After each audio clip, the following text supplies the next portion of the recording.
Bonjour, alors aujourd'hui je voudrais vous expliquer un petit truc sur la température de recuisson du verre.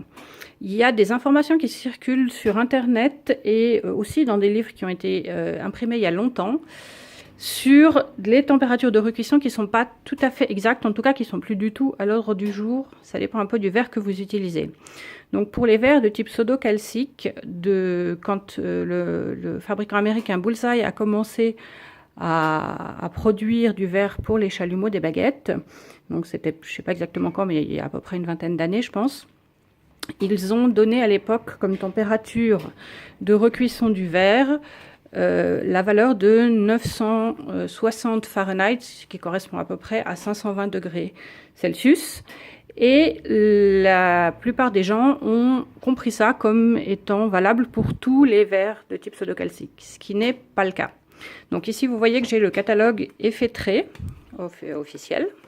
Et si vous regardez ici, vous allez voir que, voilà, j'essaye de le mettre plus près, la température de recuisson qui est donnée par le fabricant, c'est 870 Fahrenheit, enfin 870, pardon, c'est-à-dire 470 degrés Celsius. Donc c'est beaucoup plus bas que les 960 que vous allez trouver un peu partout.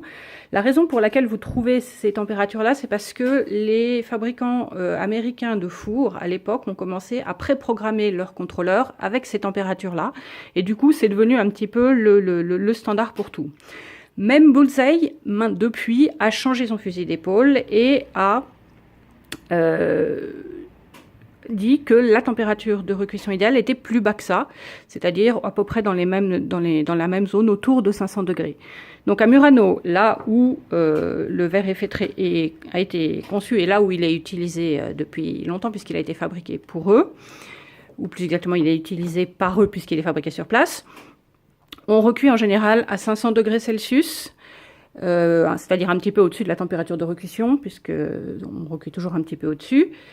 Donc, si vous avez un four qui est programmé encore à 520 ou à 960, il faut envisager de reprogrammer votre four pour avoir une courbe de recuisson qui soit plus adaptée au verre que vous êtes en train de travailler. Voilà, merci.